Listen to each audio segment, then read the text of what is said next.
Well, Joe, yet another tough ask this afternoon against Ebbsfleet United, side flying high. Your views on today's game? Beaten by the strongest side in every department, if I'm being totally honest. Physically they were better than us. People say they're a good footballing side, which I agree totally. Very good coach, good manager, good full-time outfit. And you can see that. Patterns are fantastic. But I thought they were physically stronger than us. I thought we got bumped. I thought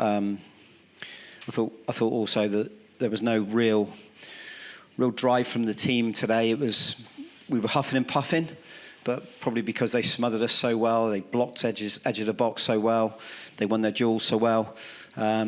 We find it difficult against them, not for the want of trying and lack of effort, but obviously there, once you concede after 2 minutes, the team's completely shell-shocked.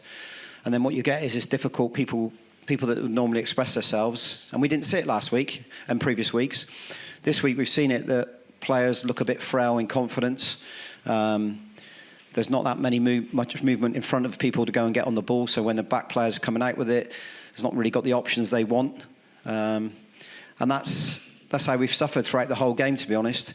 We had some territory, we had some set pieces, a couple of moments in and around where you got half chances, but never really deserved to get anything out of the game. I thought they were comfortable throughout, and look a really good outfit against a team now that looks, like I said, if I'm being totally honest, we got bigger games ahead to go and get some results from.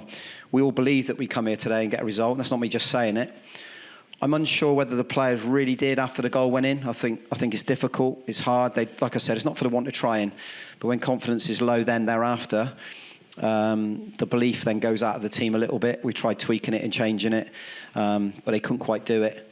The goals are disappointing again. That's been the story of our season to date. The second one epitomises it really. Ryan's pulled out a fantastic save. Ricochet's out and none of the defenders have followed it back in to clear it. It's all attackers. So, there's a team down there at the moment that look really down on themselves. The challenge for us is we've got to be up for the next couple of games because these are the games we're going to have to go and pick some points up in. Felt like Alex Fletcher was a big miss, could have been handy this afternoon. Yeah, needs muscle. That's all we had really. Dave Sims-Burgess, as we know, hasn't really trained too much. Not ready for a start for sure. Elliot Freer, we felt as if we needed to go with that one striker and load over the middle of the pitch. We put those boys on.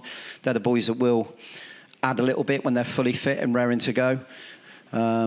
You've got Zach. Unfortunately, Zach, we didn't realise quite how bad COVID had probably hit him. He come down and trained Thursday. Felt a little bit leggy, but he's fine to play. And then we took him off just to protect him, really. He was absolutely drained. He looked pale. He looked like he had no power in his legs. So we've had to change that one as well.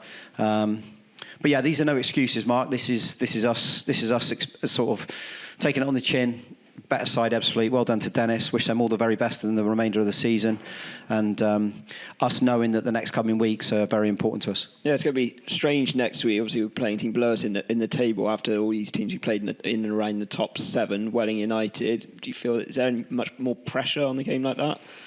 Arguably, they could be tougher games now, couldn't they? You know, when you're not that we've experienced it before, but now we are where we are. We've got to go there and play with confidence. Come up with the game plan, have the desire to go and try and get a result from it. Try and ensure that we don't shoot ourselves in the foot early in the games, because that's been the problem, really, if I'm being honest. We haven't scored the first goal for such a long time. It's almost like if it does go in and when they sort of half expect it to go in, it's hard to get them going then again. So I think it's crucial that we do try and score the first goal. Albeit last week at St Albans, we reacted fantastically to going 2-0 down and come back 2-2.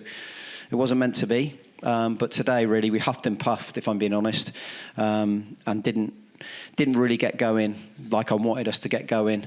We're going to have to just put this one away, and just try and be positive for next week. Is there a huge chasm between the teams at the top and the ones at the lower end of the table now? Has it got bigger since you've been here, do you think?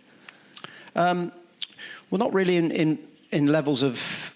If you go, all right, we've lost the games against the top boys, but the performances haven't been too bad. Today's the only one exception where I say we weren't really in the game and they deserve to win it. The other games, we've been really competitive. Maidstone away, we were certainly competitive there. Dartford away, we were really competitive in that game, albeit we haven't won, and people say we didn't get the result. I think in general, I've said before, I think the league has improved, and there is a reality check to that as well. You're coming up against full-time teams with much bigger budgets. We know where we are. We are where we are.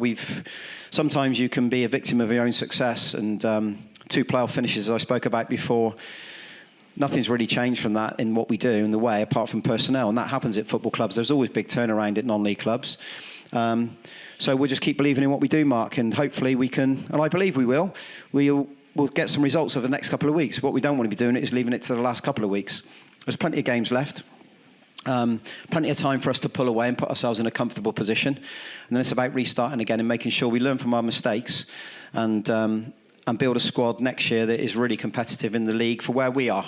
And I state where we are because post-COVID, budgets have increased. You're seeing players bought for £5,000, for example, and going into other clubs, you're seeing umpteen players turn up. You turn up a squad here of Ebbsfleet, 26 players, something like that to choose from, albeit he's got some injuries. So yeah, there is a little bit of a reality check for us when we come up against these teams. But there's a lot of teams in our league that we're very even keeled with, even parred with. So yeah, it's certainly given us something to think about. We all know we're not where we want to be this season. We're all disappointed with it. You know, people can react how they want to react. They can boo. They can do what they want. That's up to them. That's opinion. But in the end, I have to, and we have to, as a group, avoid the negative noise and try and stay positive if we can. And that's what we'll do, because there's only one way to go. You can't. It's no good feeling sorry for ourselves and saying tonight, well, that's it. We're no good. If we finish above, the bottom one when we finish there, well, that ain't the way I work, and it's not the way the players want to work. So we're always trying to ever improve as a football club all round. So yeah, we'll get back on, as I always say. We'll get back on, take it on the chin, be really disappointed again all over the weekend, like the fans will be. I appreciate that. I totally understand that. We want to win home games. We want to win games of football, and we haven't done it enough. But we'll be ready again for next week for Welling and take on the next challenge. Best of luck for next Saturday. Cheers. Thanks, mate.